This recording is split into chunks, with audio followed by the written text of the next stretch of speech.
This is Community Conversation. I'm Dale Gaertner.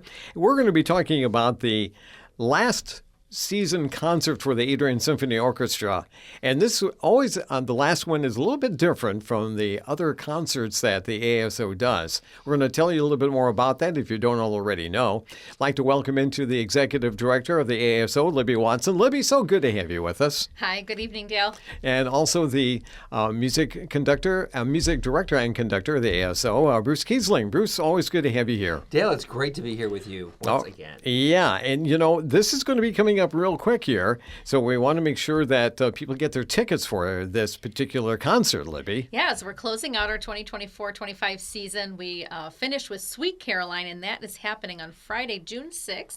At Dawson Auditorium on the Adrian College campus. The concert begins at 7:30, but come a little early. We have a pre-concert patio party that's free for all ticket holders that begins at 6:30 out on the lawn outside of Dawson Auditorium. There'll be a cash bar and lawn games, all sorts of fun. So come early, 6:30 on June 6th. That's Friday night, and the concert begins at 7:30. Now, being that it's Sweet Caroline is the title of the concert, Bruce, I would imagine it's going to be somebody that we really know the type of music that this is related to. Absolutely. You probably are guessing right because you're thinking Neil Diamond for sure. Yeah. And we'd like to say Neil Diamond will be here. But we have the next best thing. And this is actually a band that goes under the title Nearly Diamond. So Nearly Diamond. I like that. And, this guy is a professional sort of recreator, so a tribute band, but someone who doesn't just do the songs, but really recreates the entire concert experience. Yeah. And obviously Neil Diamond had an incredible career in the late 70s and into the 80s, but he's really had a big resurgence. Not just when we go to every party and people are singing Sweet Caroline, but his music has just had this way of influencing so many other artists. Yeah. As that singer-songwriter era of the late 70s, and he crossed over into pop and even movies, of course, with a jazz singer, etc. And so I think that our audience is really going to be compelled by this great music, have a wonderful time. This particular concert is really known for being a lot of fun. Yeah. And we've had Beach Boys programs here. We've had, last year the Eagles, who was such a hit. So we really think that in that tradition, this is just a great way to wrap up our season. Yeah, absolutely. And the thing is that he's had so many songs. Absolutely. Over his career. Yeah, and I checked it out before we came because I wanted to see some of those details. 10 top 10 hits, but 10 number ones. Yeah. And 38 songs in the top 10, which is really incredible. It is. He's in the Songwriting Hall of Fame. He's in the Rock and Roll Hall of Fame. And, not bad for a guy who grew up in Brooklyn, That's right, yeah. in the 1960s. And his story is really interesting. He remembers going to high school with Barbra Streisand. They were classmates. And, he said, we weren't good friends, but we both just kind of hung out in front of the school smoking cigarettes. But then he eventually moved to a different school closer to Coney Island over there and finished high school there. But some of the interesting stories about what made him want to be a songwriter is he was at a summer sort of resort up in the Catskills. Yeah. And Pete Seeger performed. And everybody in the audience just went crazy for Pete Seeger's music. And he thought, wow, look at the way this happened. And so he had a guitar at that point, but really couldn't play it. But after seeing Pete Seeger play and do stories and songs and all that, he went home, he said, after that weekend away, and started learning to play the guitar and almost right away started writing songs. Wow. And so in addition to the songs, this is the other really great part of the story, I thought, is he's like, I started writing poems to try and get girls' attention. And so he found that this was really effective, so much so that his friends would say, hey, will you write a poem for me, to say to, whoever, Rosalie or whatever. Right. And so he was sort of ghostwriting songs, which is very Cyrano de Bergerac, right? Yeah. So yeah. he's sort of ghostwriting these poems for his friends to read to the girls that they were wooing. And this was how he got into kind of writing lyrics, because he just found it was a really compelling way to attract the attention of those other classmates that he wanted. And so that's how he eventually melded those two things, these poems that he was writing, as well as the songs that he was learning to do on the guitar, etc. So that's sort of how it all started for him. And I think that's a true American songwriter story. It is. Just trying to meet ladies. Yeah. And that's how it all started. And then the other thing I thought was real interesting is that he went to NYU. But he went there on a fencing scholarship. Fencing? Yeah, so he was on the NCAA national team. Wow. There's people say, I love to kind of dig around about composers, history, whether we're talking about Mozart or Beethoven, or why not Neil Diamond? Yeah. The same sort of thing. So he went to NYU on a fencing scholarship, and I think it was just 6 or 8 weeks before graduation, he was offered a songwriting contract with a publisher in New York. And they said, okay, well, we need you to start right away, and it pays $50 a week. Oh, wow. And it was a short-term thing. I think it was only 12 or 16 weeks, but he could, make $50 a week for this 12 weeks. And he thought about it. He's like, I'm 8 weeks away from graduation. He never finished school. No kidding. Yeah, so he took the job, and kind of the rest is history in that. Now, I was also like, okay, so in 1969 or 70 when that happened, what was $50 a week? And it seemed like it was about $500 today. So a little better than it sounds. Yeah. But still, for a student right out there, right out of school, getting a job, writing songs, and sort of plugging them for other people. They used to have A&R reps where it would be like, an artist would have someone at the record company who would go looking for songs for them. Mm-hmm. And so that person would plug those songs and say, hey, I wrote a song that maybe this artist could do. This is for Andy Williams, this is for the Bee Gees, this is for whoever.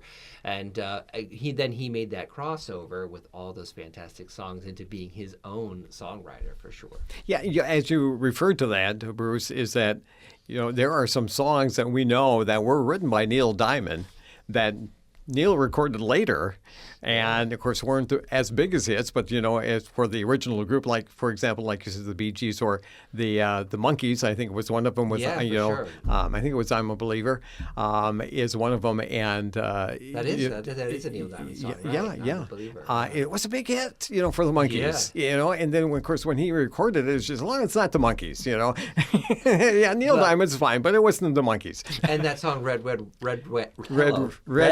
Wine" was also a Neil Diamond song. Yeah, and so kind of like Carole King, they're similar eras. They were both writing songs. I mean, Carole wrote for everybody. Yeah, she did. But also Neil Diamond for some of those people too. But as we list down, his hit songs, it is like the song started in my head, and I was just perusing our brochure here, and the songs that we mentioned, "Forever in Blue Jeans," "Cracklin' Rosie," "Cherry Cherry," as you mentioned, "I'm a Believer." And then those were all prior to like 1980 when he kind of hit it so big with "Love on the Rocks" in America when he made his film debut. Oh, yeah. And there's been so much made of Lady Gaga in this most recent remake of A Star Is Born. Right. But a similar story for his film, The Jazz Singer. And certainly, gosh, I remember going to see that when I was a kid. And he went on a tour, a huge stadium tour after that. And there were lasers and everything. I mean, when we talk about that era of, his career and Barbra Streisand's career, it's hard to explain, I think, to young people how big those artists were. Because they were every bit as big and as famous as the biggest touring acts of Adele and Lady Gaga. I mean, truly, they were absolute stars, and everything they were touching was important. People were like, this is the new Neil Diamond song, and perhaps best exemplified with that great song, "You Don't Bring Me Flowers." Oh, yes. Yeah, which he wrote and recorded, and then on a total fluke, Barbra Streisand recorded in the same key. Oh, wow. And it was a DJ at a radio station in New York who edited them together, because he noticed that they had done this song in the same key. Wow. So kind of as a joke, he edited it together, and that song started to get a lot of attention. And people assumed it was real. Yeah. But it was something that he had just kind of cut together, this DJ in New York. And so not fools, the two of them were like, we got to get this recorded for ourselves so we can start making money off this. Yeah. And it was doubly rewarding for Neil as one of the songwriters, because, of course, he made money as the songwriter as well as performer. Yeah. But that's how that duet started, was just a fluke because they happened to have recorded it in the same key, and so it was easy to edit the two things together. Yeah. Nowadays, we could do that with technology. You can change keys around and stuff like that, even after the fact. So all the mashups that you hear, that you can pretty much fake any song. But back then, in 1980, when that came out, that was pretty rare to have two, especially a male and a female artist who have very different vocal ranges usually. So it truly was a real fluke. Yeah. And a tribute to his great songwriting that song really caught on. And there was a very famous Grammy performance where the two of them sang Yes. it together, and she shed a tear and touched his face, and oh Yeah, my gosh, yeah. people just went absolutely crazy for Yeah. that. It was so fantastic. So I remember you'll- seeing that. Yeah, you'll get to hear all those songs that we mentioned, and what we love about this particular concert is the great energy that it brings. Kicking off the summer, Libby mentioned the patio party, so it really has a very different vibe than most of our concerts, which usually take place in the cold. We're Yeah. like, get inside as soon as possible. Yeah. Here it's kind of the opposite. Get there early, enjoy the outdoors, and then come in for some really, really fun music. You'll see people getting up, a little bit of dancing, people having a really good time, and it's not your typical symphony vibe. I'll say No, that. that's right, But it yes. is a lot of fun, and it's just a great way every year to wrap up our season. Absolutely, yeah. And it's always a great way to end the season. So we tantalize a lot of the people about, it's going to be the music of Neil Diamond. And I just think the tribute band, the name Nearly Diamond, is I just crack up. But I think that is very clever. Definitely. So we want people to get their tickets to be able to come to this, Libby. Yes, thank you, Dale. So again, the concert title is Sweet Caroline. It's happening Friday, June 6th at 7:30 at Dawson Auditorium on the Adrian College campus. That pre-concert patio party begins at 6:30, and tickets are available online on our website, adriansymphony.org.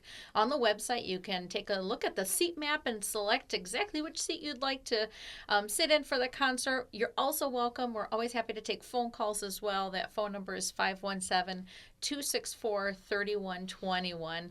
And you can talk to Ann there in the box office about your ticket choices. And also, we'll have that box office open on June 6th at Dawson Auditorium 2 hours before the concert. So beginning at 5:30, we'll have the box office open for any last-minute ticket additions. When you bring your friends who decide at the last minute Yes. to come along with you, you can purchase those additional tickets at the box office. Any thanks that you would like to mention? Yeah, we'd love to thank our season supporters, Planewave Instruments, of course, for their title sponsorship this season, and sponsorships from the Michigan Arts and Culture Council, the National Endowment for the Arts, the Lenawee Community Foundation as well, have been hugely supportive, and we want to thank the Maurice and Dorothy Stubnitz Foundation for the guest artist underwriting that have helped to bring in such excellent guest artists to us all season long, including Nearly Diamond as well. Yeah, exactly. Well, being this is the last concert of the season, do I assume that you're already working for next season, Bruce? Absolutely. And, we've made an announcement at the last concert where we talk about the great orchestral programs coming up. But we're really excited, particularly for next year, which I'm sure we'll be back to talk about. Oh, yes. But the balance that we have of sort of popular music in terms of Broadway and film music, as well as this June concert, which we're excited about too, a local pop music trend, which we'll be sharing with you, as well as obviously some really great orchestral music as well. Wonderful, wonderful. Sweet Caroline, Friday, June 6th, 7:30 p.m., Dawson Auditorium. Don't forget the patio party at 6:30. A lot of great things will be happening there to kind of get you all into the mood for that. So make sure you get your tickets right away. Libby Watson, thank you so much. Thanks, Dale. Till next time. Until next time, Bruce Kiesling as well. Until next season. Looking forward to it. Thanks, Dale. This has been Community Conversation. I'm Dale Gaertner. We'll talk again soon.